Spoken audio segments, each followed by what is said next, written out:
जिस लालू यादव ने कहा था भूरा बाल करो साफ, तेजस्वी अब उन्हीं सवर्णों के सामने हाथ जोड़ रहे।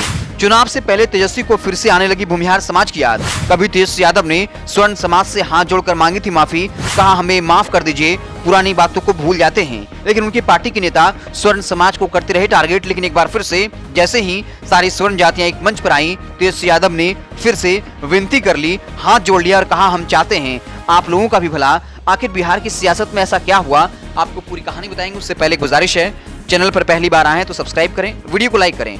देश में अगले साल लोकसभा का चुनाव होना है, उसके ठीक बाद बिहार विधानसभा का चुनाव भी कराया जाएगा। ऐसे में इन दोनों चुनावों को लेकर देश समेत राज्य की तमाम राजनीतिक पार्टियां अभी से अपनी रणनीति बनाने में जुटी हुई है। ऐसे में एक बार फिर से तेजस्वी यादव को भूमिहार समाज की याद आई है, जबकि एक समय ऐसा भी था जब उनके पिता ने कहा था भूरा बाल साफ करो। लेकिन अब तेजस्वी यादव इन्हीं भूरा बाल के जरिए अपनी चुनावी राजनीति तैयार करने में लगे हुए हैं। दरअसल देश में अगले साल लोकसभा चुनाव होना है और इस लोकसभा चुनाव को लेकर भाजपा सबसे अधिक पिछड़ा समाज पर ध्यान दे रही है। लेकिन क्योंकि उसे अच्छी तरह से मालूम है स्वर्ण समुदाय का वोट उसके साथ पहले से ही रहा है, उसमें भी भूमिहार समाज का वोट शुरू से ही भाजपा के पक्ष में रहा। ऐसे में तेजस्वी यादव भी इस समाज के वोटरों को लुभाने में जुट गए। तेजस्वी यादव इस समाज के नेता की जयंती समारोह में शिरकत कर रहे हैं। पार्टी की तरफ से कार्यक्रम भी आयोजित करवा रहे हैं और इस कार्यक्रम में वह खुले मन से कह रहे हम आपके सबसे बड़े हितैषी हैं। लेकिन सबसे बड़ा सवाल यह है कि उनके पिता यह कहते थे भूरा बाल साफ करो, तो फिर आज अचानक से भूरा बाल को साफ करने की योजना कहां से बनी? तेजस्वी ने आखिर क्या कहा?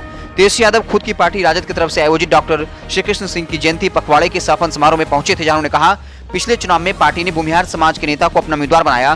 तेजस्वी यादव ने दो टूक कहा हम दिल से चाहते हैं भूमिहार समाज हमारे साथ रहे। भूमिहार समाज को जो कुछ भी मिला है राजद में ही मिला है, हमने शुरुआत कर दी है, अब आप भी कदम बढ़ाइए। टिकट वितरण में कोई भेदभाव नहीं करेंगे। भूमिहार नेता ने क्या कहा?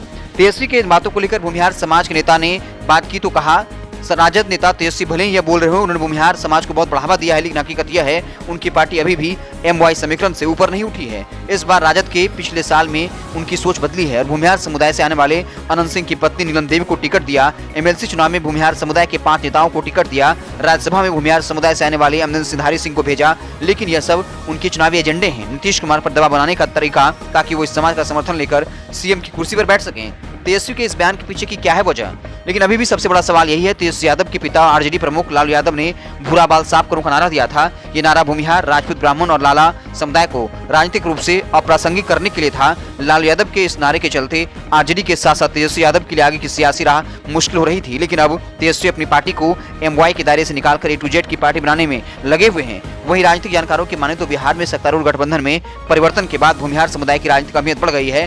कांग्रेस से लेकर JDU, BJP और RJD तक भूमिहारों पर मेहरबान नजर आ रही है। जो लालू प्रसाद यादव भूरा बाल साफ करो नारा दिया था, अब वो कांग्रेस के मंच से भूमिहार समाज के नेता को याद कर रहे हैं और भूमिहार समाज पर उन्हें याद न करने का आरोप लगाते हैं। अब उनके बेटे तेजस्वी यादव भूमिहार समाज को गले लगाने की बात कर रहे हैं, लेकिन सवाल अब भी बरकरार है। बिहार में करीब 3 दशक तक राजनीति में हाशिए पर रहने वाले भूमिहार अगर एकाएक खास इन लोगों के खास क्यों हो गए? और क्या भूमिहार समाज लालू यादव को माफ कर पाएगा? क्या तेजस्वी यादव के साथ भूमिहार समाज खड़ा हो पाएगा? ये तो आने वाला वक्त बताएगा। आपको क्या लगता है? कमेंट बॉक्स में अपनी राय जरूर दीजिएगा। बहुत बहुत धन्यवाद।